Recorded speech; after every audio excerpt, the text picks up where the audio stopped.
resisting what I wanted to say. Are there any other votes? Announce the results. Ayes 119, noes 1. Quack. Mr. Morelli. Thank you, Mr. Speaker. I'd like to take 3 bills off the debate list at this time, if we could. I'd like to begin with calendar number 651 on page 67 by Mr. Wright. I'd like to follow that with calendar 650 on page 66 of the main calendar, also by Mr. Wright, and then conclude this group with Rules Report 123. Rules Report 123 on page 9 by Mr. Wright. You can put those before the We House. will go there directly after Ms. Corwin gives us an introduction. Thank you, Mr. Speaker, for allowing me to interrupt the proceedings. I know our colleague, Ms. Tenney, was very, very excited to have us meet today. Her nephew, Kyle Tenney, who's here sitting next to her. Kyle is a history major at Syracuse University going into his senior year, but he's also a member of the marching band, which, of course, is very prestigious. He's had the opportunity to play at the women's NCAA basketball finals, at the Super Bowl, and, of course, all the different football and basketball games that Syracuse plays in. So he's had a terrific opportunity to do that. But today, his opportunity is to come and observe his aunt in the good work that she's doing. So if you could please extend the cordialities of the House to Kyle. Certainly, sir. Welcome here to the New York State Assembly. On behalf of Ms. Tenney, the Speaker, and all the members, we welcome you here. We extend to you the privileges of the floor. We hope that your college career has been fruitful, beneficial, and that it will lead you to greater things in life.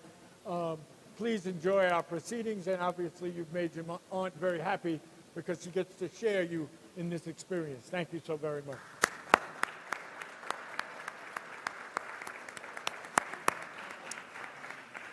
Clerk will read. Assembly 3809A, calendar 651, Mr. Wright.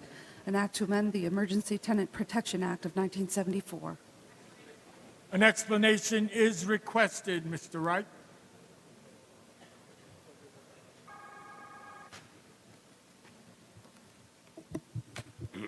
Thank you, Mr. Speaker. Good morning. Today we're going to consider a package of bills relating to rent regulation, which is an issue of importance to all residents of New York State. The availability of affordable housing for low and middle income New Yorkers is of great concern. We are at a critical point in our time where many neighborhoods are changing rapidly, and many longtime residents find it harder and harder to stay in their homes because of higher rents and the pressure of them to vacate. So I believe it's our duty and moral obligation of the state to take care of these citizens and ensure that basic needs such as affordable and stable housing are met. As far as the bill that's on the floor now, current law provides that a landlord charging less than maximum legal rent for a unit known as preferential rent may raise the amount when a lease is renewed or the unit is vacated. The effect of this bill would prohibit owners from charging the preferential rent upon the renewal of a tenant's lease. It would also prohibit an increase in the preferential rent upon vacancy if the vacancy is caused by the landlord's violation of the warranty of habitability. Mr. Fitzpatrick. Thank you, Mr. Speaker. Would the sponsor yield? Yield, Mr. Wright. Yes, I will absolutely yield, Mr. Speaker. Mr. Wright yields. Thank you, Mr. Speaker. Thank you, Keith. The issue of preferential rent, can you give me specific circumstances where offering that preferential rent, why does a landlord do that? Well, a lot of times, and preferential rent is something that's moving very rapidly throughout the city of New York in particular. It's almost as if it's a bait and switch. What landlords do sometimes, what I've found, in many instances, and I'm sure there are other folks here whose constituents have complained to them, that a landlord will rent a unit to a lessee at a, I don't know, relatively reasonable price. Let's say renting a specific unit, a two-bedroom unit, for $1,000 a month. Whereas in most neighborhoods, a two-bedroom unit may go for $2,000 a month. So a landlord will rent to a lessee a two-bedroom apartment for $1,000 a month. And when the lease is now, when the person has to sign a new lease, then the landlord will probably move that rent up to the legal rent, which could be $3,000 a month. So, and of course, the lessee is not capable, not ready for such a balloon payment upon a vacancy or upon the lease renewal. But that, So there are many, so to answer your question, Mr. Fitzpatrick, so there are many instances, and I would venture to say that a lot of the assembly members can recite to you chapters and verse without giving you names of folks when this happens all the time. but when you say all the time, a landlord is going to offer that apartment at a preferential rate for a reason, whether that person may be a friend or a relative, or could be someone. Or just because. I'm sorry. Or just because. Or just because maybe the environment or the economy, the market, would not command, the legal rent. But the owner is not going to do anything that's not in his or her best interest with regard to keeping that building operating. So when that apartment becomes vacant, they have, under the current law, the right to raise that to the rent that the Rent Guideline Board states is the legal rent. So why is that problematic? If there are market circumstances that would not allow that owner to realize that market or that legal rent, they would certainly offer a lower rent to occupy that building. So why? I don't understand why you want to take that ability away from an owner. He has a right to do that. He or she does own that building. So I don't get the bait and switch. I don't follow you. What we've found, Mr. Fitzpatrick, is that there are some landlords that are renting these apartments at these preferential rents, right? And you know as well as I that a landlord, the more turnover that they have in their apartments, then they're able to charge higher rent. So the more turnover they have, they can up the rent. So what we're saying now is that a landlord, upon lease renewal, will have to charge in the vicinity of what the preferential rent that they were charging this tenant. So that the tenant, because quite frankly, a preferential rent provides a most undue burden, a real undue burden on the tenants, because all of a sudden, let's say if they're paying $1,000 a month and they've been in good standing, they paid their rent on time, everything is fine, and then when it comes time for lease renewal, that rent can, I mean, I've heard instances where the rent has tripled, quadrupled in many, many cases, and thus the tenant is not prepared, nor do they make that kind of money, and quite frankly, it could create a homeless situation. But I would say, Keith, I would argue the prospective new tenant understands what the legal rent is, and I would argue is prepared to pay that legal rent unless the building owner offers something less. Well, I would throw it back at you that, quite frankly, there are so many residents, especially in the city of New York, that are not prepared, nor can they afford what legal rents in many instances are in much valued apartment space, especially in the city of New York. Well, then the market takes care of itself then. If there are not enough people who can afford that, then the owner would then reduce that price to fill that space. I'm not understanding you really. Well, so you're saying what now? Say that again. the building owner would then reduce the price. If he doesn't have a market, if there aren't No, enough... there is always a market. There is always a market. Correct. What I'm saying is that the argument that landlords have used, or the practice that landlords have engaged in, have been a lot of times for the preferential rent, and then get that preferential rent tenant out of the apartment so that they can create more of a turnover in that apartment unit, thus being able to raise the rent. But, you know, even if there is turnover, you still have the legal rent. So that is the limit that can be charged. So, you know, if this is an effort to prevent or slow the rent from going to $2,700 a month, you have the legal guideline. So if that owner says, okay, fine, it's going to be the legal guideline, you know, the legal rent, you still have, you know, the owner, all right, may not realize the service granted by that preferential rent by giving a lower rent to someone who, you know, does this or, you know, provides a service in the building, maybe as a, you know, night watchman or, you know, cleaning services or whatever kind of service is rendered. But not, you know, you're taking away that owner's right to do something with his or her property. And that is fundamentally wrong. But what happens if that owner who can't, you're now saying you can't get the legal rent? Yes, we do have legal rents in What there. happens when that owner takes that unit off the market and does not rent it and leaves it until the lease expires? Well, let me. Who are you helping in that? Then who are you helping, Keith? Well, let me just say this. We're not saying that the landlord can't get his legal rent. We're just saying that if they charge the preferential rent, and when it comes time to renew that lease, that the landlord should charge the tenant in the renewal of that lease the preferential rent in that neighborhood. Now, let me just say this.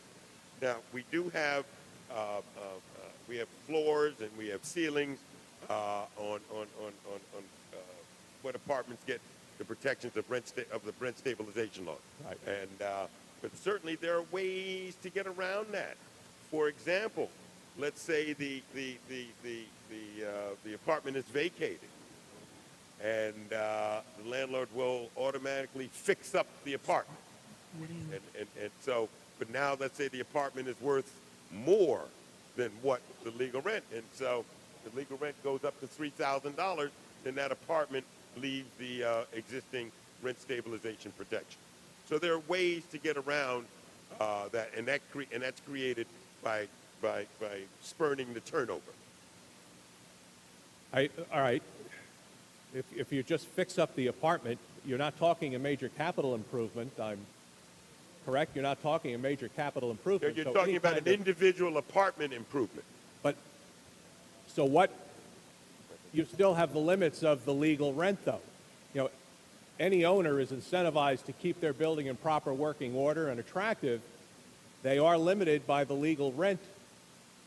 You know, the Rent Guidelines Board has that limit in place. So if that individual who enjoys a preferential rent leaves or no longer provides that service, they understand upon renewal that rent can go up to the legal limit. Well, let me They understand that. And if they decide to move, there is someone who will fill that space, ready, willing, and able to rent that apartment. Mr. Fitzpatrick, I have Yes, sir. seen time and time again where apartments have been vacated and they are under the protections of rent stabilization, under the limit, I think it's $2,700 a month rent, and an apartment, a landlord has gone into these apartments, I don't know, giving them new shelves, washing machines, maybe new refrigerators, thus upping the value of that apartment to over $2,700. And I maintain that when you have more turnover in your apartment, that brings, and of course, when you have more turnover, you can charge more money. That'll bring the apartment to be worth more than the $2,700. And we think that preferential rent is a way to keep that turnover going. And we want to just make sure that we create stability in housing units.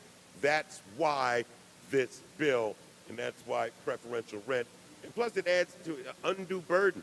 Let's say, Mr. Fitzpatrick, Yes, sir. let's say we were to to charge you for your parking space. You're paying $5, I don't know, every time. Now, all of a sudden, we say now you have to pay $10 for that parking space. That creates an undue burden, and believe me, I know how much you get paid, so that'll create an undue burden on your pocketbook and will create instability in that area. So preferential rents are a problem in terms of housing in the city of New York, and it leads to instability of our neighborhoods, and quite frankly, it's a practice that creates a bait-and-switch sort of phenomena, and we need to make sure that our tenants are not affected in a negative sense. But can you explain to me, Keith, when you have a preferential rent, a rent that is lower than the legal limit, that person certainly, that person who is leasing that apartment certainly has an incentive to stay. I don't know how does that generate turnover when the building owner is leasing that apartment at a lower rent for whatever reason. It generates turnover. How does that generate turnover? It generates turnover because let's say that person is paying $1,000 a month, which is manageable. Right. And all of a sudden, at the time of the renewal of the lease, 2 years later, if that person signs a 2-year lease, all of a sudden the landlord's able to charge $3,000 a month, which might be the legal rent. So it's a practice that needs to be stopped, and quite frankly, it's leading to a real instability in our tenant structure, especially in the city of New York. Very good. Thank you, Mr. Wright. Thank Mr. you. Speaker, on the bill, On the bill, Mr. Fitzpatrick. I always enjoy the housing debates because it's a good discussion, and it's a great exercise between, just fundamental economics and how, incentives, disincentives, what drives people to do what they do when they have limitations placed on the free use of their property, what motivates tenants, et cetera. It's always a good exchange and always healthy. But I would advocate a no vote on this bill because it will disincentivize owners from offering preferential rents for whatever reason, but also it will hinder the ability of people to get apartments because now the owner, if he is not allowed to offer a preferential rate and is not allowed to or not permitted to increase that rent to the legal limit set by the Rent Guidelines Board, then what will happen is that owner will keep that apartment off the market. That does not benefit any prospective tenant and will keep a unit off the market. So any limitations placed on a person's or an owner's use of his or her property should not be allowed, should not be condoned, and we should not allow that to happen. I would urge a no vote on this bill. Thank you, Mr. Speaker. Thank you, sir. Mr. Dinowitz.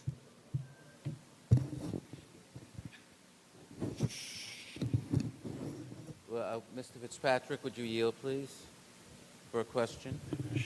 Sure, Chuck. Mr. Fitzpatrick yields. Mr. Dinowitz. I was wondering if you knew how many people in your district have preferential rent. We don't. Probably. Well, you know what, Jeff? I don't know. We do have rental apartments, and since we don't have rent stabilization or rent control, we may or may not have situations where a preferential rate might be offered. But they would be free to do so if they wanted to, but we don't have any figures or statistics. Okay, well, I'll take that as a zero. Thank Right. you. Well, we don't know, Jeff. I wouldn't take it as a zero because, we have a much freer market out where I live. So, an owner and a renter could come to any agreement they want. So neither of us know the answer to the question. And have you had a lot of constituents come into your office with problems relating to preferential rents in your district? No. More complaints about high property taxes, but we do have, we could always use more rental apartments out in the suburbs. That we do know. And they are building, in certain areas they are building them with some incentives. High rises, right? Well, 3, 4, 5 stories, yeah. Ooh. That's tall. It Okay, is. thank you, Mr. Fitzpatrick. Thank you. On the bill? Thank you. On the bill, Mr. Dinowitz. First, let me say I want to thank the Housing Chair, Mr. Wright, for this bill because I can tell you that in my district, the number one problem people come to our district office with concerns landlord-tenant matters. And the number one problem within that, these past couple of years, relate to preferential rents. And what's happened is that huge numbers of tenants have been surprised by enormous rent increases. Many times the tenants do not even know they have preferential rents. And we've had many cases where a landlord claims that a rent is a preferential rent, and it takes years of backtracking with the state housing agency to find out if it's true, and sometimes it's not true. And of course, if a landlord claims there's preferential rent and no one is able to argue against it, that kind of gives that landlord a free hand in increasing rents by a significant amount. But if somebody is in an apartment and has a preferential rent, it's obviously not because the landlord is a nice guy or a nice woman, but rather because at that particular time it might have been advantageous for the landlord to give a preferential rent. However, many people are then suddenly surprised a couple of years later with enormous increases that they cannot afford. They may rent the apartment for $1,000 because they can afford the apartment, and then suddenly the rent goes up to $2,500 and they can't afford it. And that does cause people to be forced out. It does cause homelessness. That's why it makes sense for at least the current tenant not to have to suffer Mr. these enormous Fitzpatrick, why do you increases. rise? Speaker is finished. May I ask him a question? Why don't you ask right now? Well, You can. I find it hard to believe, Jeff, frankly, that people who rent apartments, they may think they're, or may be unaware, as you charge, that they don't understand that there's a preferential rent involved. But do they not know what the rent guidelines board limits are? They know what the market will bear in that area, what the rents go for. I find it hard to believe that they wouldn't know what the going rent is, and if you are getting a preferential rent for whatever reason, I find it hard to believe that it's a shock to them upon renewal that they may go to what the legal limit is. I find it hard to believe that they don't know what the rents are in the building or in that particular area. Well, a lot of people are actually unaware of a lot of things, which is unfortunate. There are people who've lived in an apartment for an extended period of time. Maybe it was their spouse who signed the lease. The spouse is no longer there, and then they're the ones who are now dealing with it. There are many different reasons why people are unaware of a preferential rent, or even are unaware that there is such a thing as a preferential rent. But they still have to renew the lease every 2 years, 1 or 2 years, so they would know what that rent limit is, would they not? No, if you look at a lease, there's a lot of information on the lease. A lot of it's on more than one page, obviously. Right. A lot of it's in very tiny lettering. The main thing that a tenant would look at on the lease is what's the current rent, what's the new rent. Other than that, not everybody reads everything. I'm not saying it's not people's fault for not reading everything, but I can tell you that we have dealt with many cases now, particularly in one housing complex in my district, where a landlord is claiming that people have preferential rents, and we've actually been able to help tenants prove that there was no preferential rent, and the landlord simply claimed that so-and-so, many years ago, there was a preferential rent. Until recently, the state DHCR wouldn't even look back beyond 4 years in terms of a rent history. They wouldn't give out that information. Now they've changed that a little bit, but because of a lot of circumstances, we know that landlords, and we have some really good landlords in my district, some really bad landlords, like anything else. Right. But they have many, many ways of significantly increasing rents, either through MCI's individual apartment increases, 20% vacancy increases when there's a vacancy. Sure. They can charge extra money for air conditioners, even if you pay your own electricity, put in your own air conditioner and buy the air conditioner. So there's a lot of ways they get a lot more money. The preferential rents really are a bait and switch because people are not aware until it happens. And considering the homelessness that's taken place in New York over the past, I would say, 20 years, and it continues unabated, for the people whose rents can double or more, it's not only bad for them, but it's really bad for everybody. It's bad for the entire city. And if we at least change the law to prevent the tenant who's already there from getting this enormous increase. I mean, the bill doesn't say that the next tenant, that it can't go back up to where it could have been. It's for this tenant. I think it will, there is much more good than the potential, no free market stuff that you like. But I would argue, Jeff, that the tenant and the prospective tenant understand and know that they are in a rent-stabilized system. So how can that come as a shock, so to speak, if upon renewal, for whatever reason they may go to that legal limit? They understand, I believe, they have to know that they are in a rent-stabilized building. You know what? I close with that. Thank you. I'll just tell you that when people come to our office, and there's a lot of smart people who may not know as much as they probably should, we ask people don't necessarily know whether they're rent-controlled, rent-stabilized. They just don't know. They know they're renting an apartment. A lot of people don't know the difference between rent-controlled and rent-stabilized. They don't know what a preferential rent is. And I'm not saying... Mr. Goodell, why do you rise? That's the reality. Would Mr. Dimowitz yield for a question? Mr. Dinowitz, will you yield? I would love to. Mr. Dinowitz will yield, Mr. Goodell. You could smile when you say you'd love to. I'm trying to prevent the smile. It's very hard. As I understand your point, a lot of tenants, from your perspective, sign in, get a lower rent, lower than the maximum that can be charged, and are surprised when, upon renewal, the rent goes up to a higher levels. Is that your base concern, a kind of a bait-and-switch concern? I would say it's fair to say that when a tenant moves in with a preferential rent, they're not necessarily told that that it's a preferential rent. I'm not saying it's not on their lease. If people read everything very carefully, the many pages in the 6-point font, they probably can get that information.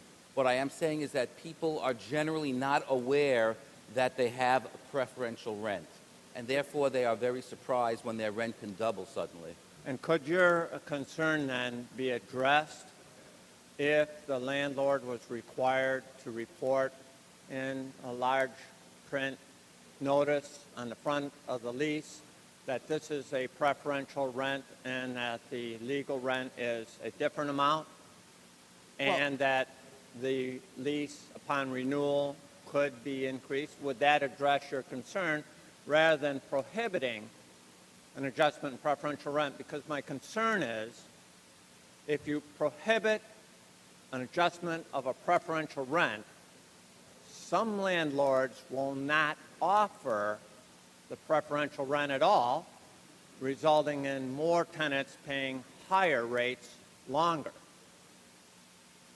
I think that would be a good thing if that happened, but that really wouldn't address the problem. But beyond that, my experience is that when I put forth a bill that requires a larger font, some people lay the bill aside or generally oppose it regardless of that. So I'm not sure that that would really overcome the problem that's here. This problem that Assemblyman Wright is pointing out in the bill really does have an impact on homelessness in New York. And people are being forced out of their apartments because of enormous increases that they have no expectation of. Thank you for your comments on that. Thank you, Mr. Speaker. Thank you, Mr. Goodell. Okay, I will finish up simply by saying that this legislation, I believe, will not only be one of the many ways that we can prevent increases in homelessness, but it's also a matter of fairness. And it's hard for me to believe that anybody would think it's a good thing that a tenant could possibly get increases that would double or even triple their rents in some cases. That's just bad public policy, and I think doing this legislation is really doing the right thing for a lot of people in New York, given the large numbers of people who are going through this issue right now. It's the number of people who are complaining about preferential rents has increased drastically in the past few years, and there's a serious problem, and we have to address it. So I hope you will all vote yes. Mr. Goodell. Thank you, Mr. Speaker. Would the sponsor yield? Mr. Wright, will you yield? Absolutely, Mr. Mr. Speaker. Wright yields. Mr. Goodell? Thank you, Mr. Wright, and I've appreciated the discussion you had earlier with my colleague, and I appreciate Mr. Dimowitz's comments as well. But it's also my understanding that preferential rent is given sometimes where the tenant takes on as part of his responsibilities additional work, whether it's maintenance or collecting rent or acting as a super or something along that situation. Isn't that also correct? I mean, it can also be used in return for services. I am not aware if that is incorrect or correct. I can only tell you about the instances that the cases that have come to my office, the cases that have come to Mr. Dinowitz's office and other offices. So I don't know if there's a sort of a work-study program for tenants. I just don't know, so I cannot answer that question. And I don't want to say yes or no. Thank you. Thank you. On the bill. On the bill, Mr. Goodell. As I mentioned, it's my understanding that sometimes a preferential rent is given in return for an agreement by the tenant to perform various services on behalf of the landlord. And that, of course, makes perfect sense. The problem when you have a prohibition against any increase in preferential rent is that if that arrangement doesn't work out and the tenant's not doing the services that were agreed upon in return for the lower rent, the landlord is stuck with a lower rent without getting the services in return. And so while I appreciate the concerns that have been mentioned by my colleagues that some tenants don't realize they're getting a break on the price, I think our approach should be to encourage as many breaks on price as we can, and we encourage more breaks on price by giving the landlord flexibility to adjust the price later, because otherwise, if the landlord is stuck permanently with that lower price, there's an incredible incentive not to give it in the first place.